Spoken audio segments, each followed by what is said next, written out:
out here be crazy. So last night, last night, Ben texted me again. Okay. And he wanted me to help him. I told him, I'm sorry, like, my physical health still isn't to the point where I'm able to help you. I'm like, call Mike. He's financially able, he's mentally able, he's physically able. I said, or call your sister. She's responsible and, like, she claims to be Christian. Like, she's physically able, she's financially able. And I'm like, all of these, and I'm telling him all of these different things and all these different support things that he can use. And I'm like, do you want me to give you Mike's number? Like, and he never texted back. So an hour later, maybe not that long, maybe half hour later, Mike texts me. And, like, I've been texting Mike little things and he hasn't responded. Like, he doesn't answer. And so Mike texts me. Ben wants you to call him. And I'm like, And so I asked him why. He goes, because he said so. And I'm like, and I didn't even know Ben had Mike's number. Like, when Ben was here last, Ben said he didn't. And so, and either that he just never answered. I don't know, but he made me call Mike from my phone. I don't know. But, and so Ben never answered. Mike then comes in. I pray about it. I talk to Kelvin. I text Mike back. Hey, after praying about it, I'm not comfortable communicating this way. In the future, if someone asks you to do this, please tell them it's not appropriate and that they need to contact me themselves. Like, I'm like, Ben and I were just talking, like, why, what the heck is going on? Mike says, okay, that was it. And I never heard from Ben. And so Kelvin said to ignore it. And I felt like, from what I'd been learning in my spiritual life, I was supposed to ignore it and not contact Ben and not do anything else. And so I didn't. And I went to bed. And I slept like a rock, which made me a little bit nervous because, like, I never sleep like a rock. And like, so get up this morning. I had an amazing time with the Lord. And he was just, like, explaining a bunch of stuff to me. And I was just, like, in the middle of that, though, before I made a video asking, and I sent it to my parents, and I sent it to Shayna, asking if they thought I should contact Ben this morning and be like, hey, I don't know what's going on, this is weird, confusing, like, I don't know. And then the Lord said the spirit of confusion is not from him. Ignore the spirit of confusion, don't feed into it. And so then, this is where it gets crazier. So then, just a couple minutes ago, my dad texted me. He's like, Mike texted us like 6 weeks ago saying he was concerned about you. He goes, that's all I know. And I was like, Dad didn't really understand the question I was trying to get his help with. But that's okay. God answered my question already. But then I got curious. And I was like, what was Mike concerned about?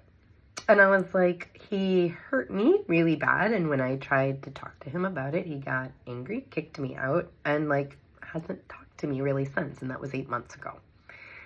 And my dad read his journal entry, because my dad enters everything into his computer journal, and then he can search it and pull it up, just like that. And so he reads me the journal entry, and it says Mike was concerned, and he was going to stop financially helping Catherine because he felt like he was really helping Kelvin. And that makes sense.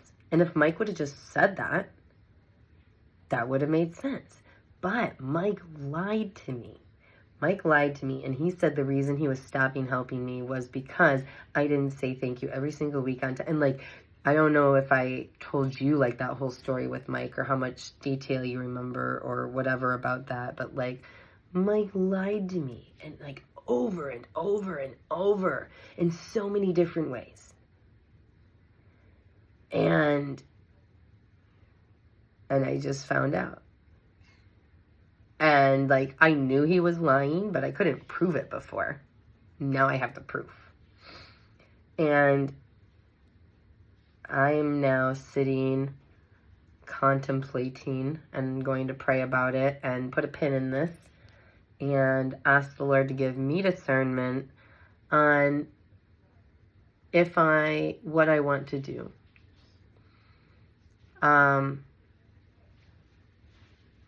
Honestly, my first thought is going over and taking all my stuff out of Mike's house and bringing it over here and emptying out his place of all my stuff.